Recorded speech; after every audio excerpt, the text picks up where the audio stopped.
So I have had my banners with me and I'm going to head out to the Black Lives Matter protest. I feel with the current injustices in the world, we should do anything that we possibly can do, whether it's donating, whether it's spreading awareness, whether it's protesting, anything will help spread awareness of injustice, especially with Black lives.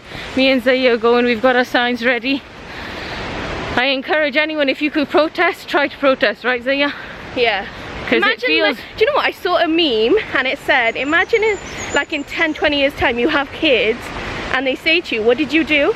Yeah, we did something. Like, that's so true. Just stayed at home. I would die if my kids didn't think I did anything. We could see people, so many people ready to protest. It's amazing. From you. So it's a privilege to think it doesn't affect me, I don't have to get involved. Because it affects all of us. Because if one person in our world doesn't have justice, then we don't have justice in the world.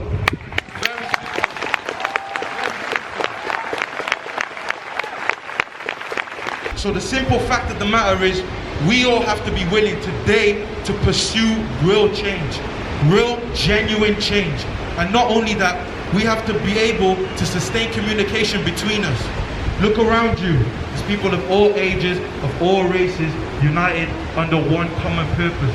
And that's the most scary thing to these people, to the powers that be. They don't want to see us like this. They don't want to see us organized like this. And I'll end with a saying from my people in the Black Panthers: all power to all the people.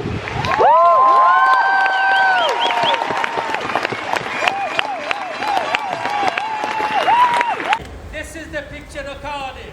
This is what we want. This is what we want to see. Other things that I want to say. All lives matter. Oh, wow.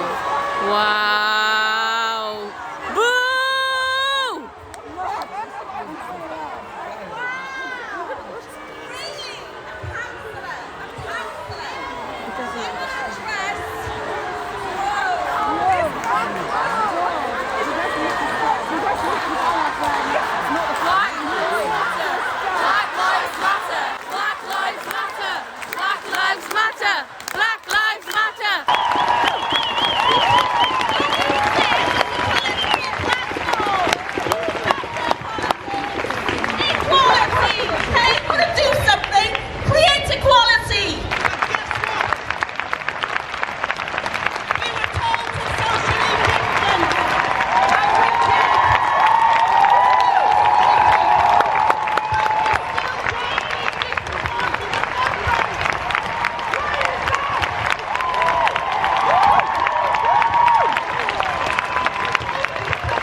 The protest is done. It was very, very, very informative and good, right Zaya? Yeah, it was really interesting. Don't worry, me and Zaya do it keeping 2 meter distance. We're 2 meters apart. It was just, everybody's like, oh, this is a huge public gathering, but everybody was keeping the 2 meter distance, weren't they?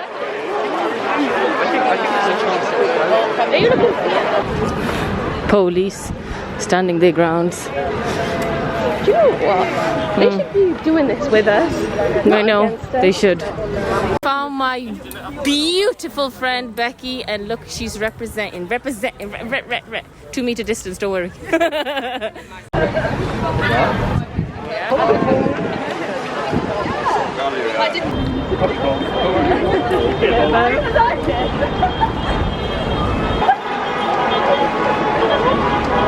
There's loads of people saying that you shouldn't be in a social gathering and everything else, but this is why, if we don't speak up, if there is no justice there, yeah, there's no peace. There's no peace. No, but what I want to say about you was, you're doing it for not even for 2 meter yourself. distance. You're not even doing it for yourself. You're doing it for Caleb. Yes.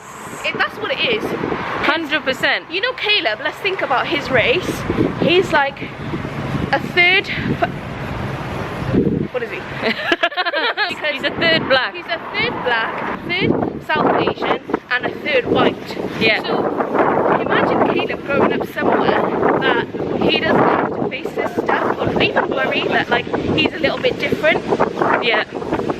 It's what we do as this generation to make the next generation a better generation, a better future, a better world for our children to live in. What annoys me is when our Asian people say, oh, like, it's not it's not going to do anything. Oh, it's okay, leave it. You know, this world isn't for us and stuff. But people don't need to be deliberately preach.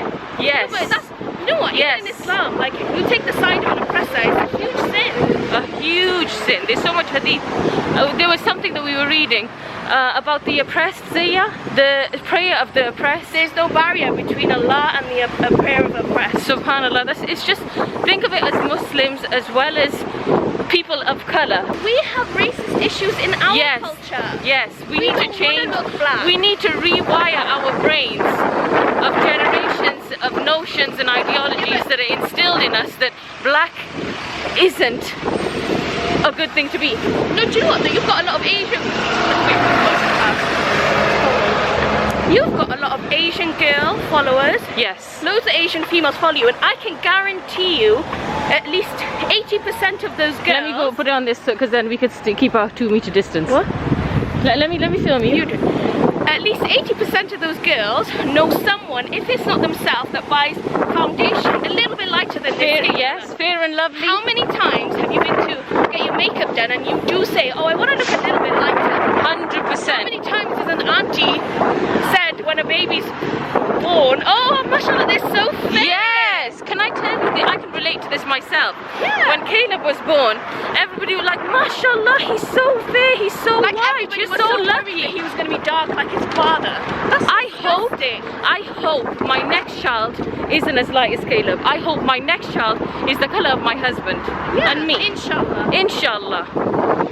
It's just sad, man. It is. It's messed up. And things need to change. This world needs to change. You know what? It starts from your community home, from your community, from your own home. You need to sit down with your children, like I did with my child and my niece. I told them and explained to them why Black Lives Matter, because of the injustices they're going through each and every day. And this is the conversation that you need to have. People were telling me that Caleb's too young. No, he isn't too young. They understand most too young things. if someone's going to be racist to him? No. Do you know what I mean? People don't think like that. Things need to change. That's what we're trying to say.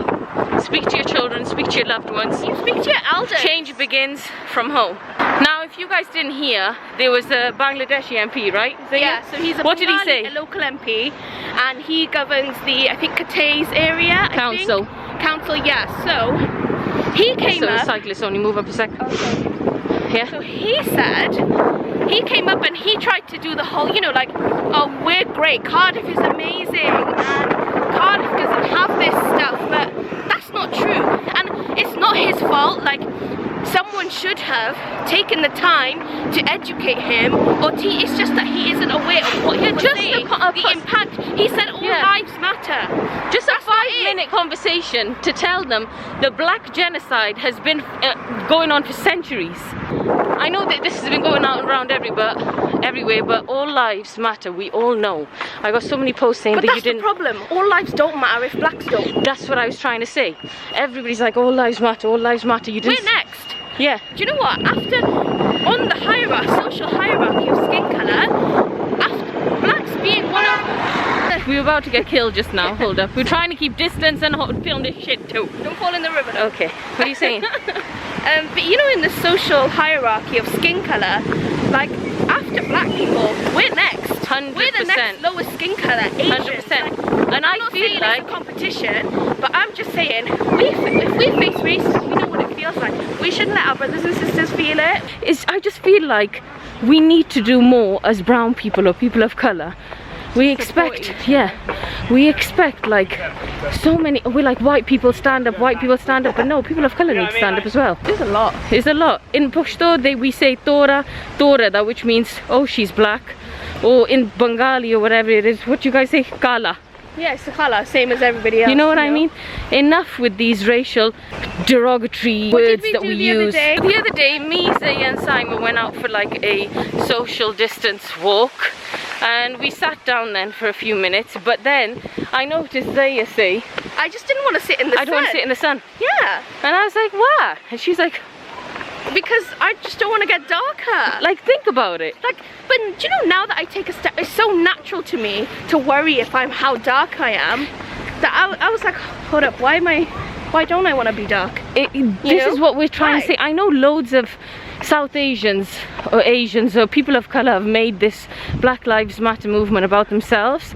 We ain't trying to say it's about us, but we're trying to say the stigma of racism begins in our community. We need to rewire our brains. We need not look down if we are darker than the next one. Yeah. We need to be proud of our skin color.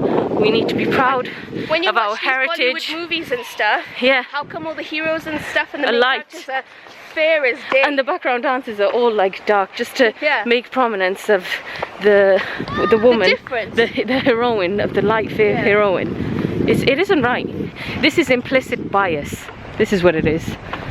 It's second nature to us. You know when we go cinema and stuff and there's like a crowd of people watching it, you'll notice 80% of that crowd is very dark skinned. None of us look like that. No. None of us are that fit. No. It's bullshit. It's crazy. It's really sad. I mean, bleaching of the skin is become like one of the popular treatments back home. Just shit needs to change. I think maybe if we stop saying it won't change, the day will come that it finally does change. Okay, there's one more thing that Zaya and me were just discussing before we head in our own separate directions. Zaya was still saying that she felt sorry for the Bengali guy because, again, we were saying that it's not that he's racist. Yeah. It's not that he doesn't think racism doesn't exist. He's just fixated on his own emotions, that I've been the victim of racism. It's not even that. He was even saying when in July 19 something somebody said to me that go home, and he said again all lives matter, but Zaya noticed something. So basically before him there was an older white lady. I don't know, I think she was some kind of councilwoman, but she said she represented the travellers and the gypsies of Cardiff, and she said, oh, you know, everybody's been hurt by racism, and you know, especially the travellers and the gypsies of the community. And some people disagreed, but some people kind of politely cheered. But that was it, and she was allowed to finish what she was saying. But the Bengali guy was crucified. Yeah, but then it's funny because the Bengali guy comes on and he's just got annihilated. Like, how come he got booed so much more than the white lady? This, my friend, is implicit bias, okay? They both said Google stuff wrong. implicit bias and educate yourselves. They both said stuff wrong. That's what annoys me. They both said stuff wrong, but one got fucking flipping chucked off White stage. privilege. He wasn't even allowed to finish what he was saying. We don't even know what was going to come after what he said, if I'm honest with you. Did you record it? Yeah, I did. Oh my god, yeah. Look, put that up, bro. Because I don't think he even got to finish what he was saying. No, he didn't. They told him to get off stage. Yeah. Anyways, I'll see you guys next time. Bye, guys. Bye. I was born here almost 60 years ago. I'm not going to live another 60 years. You always told me it takes time. It has taken my father's time, my mother's time, my uncle's time, my brother's and my sister's time, my nieces and my nephew's time. How much time do you want for your progress?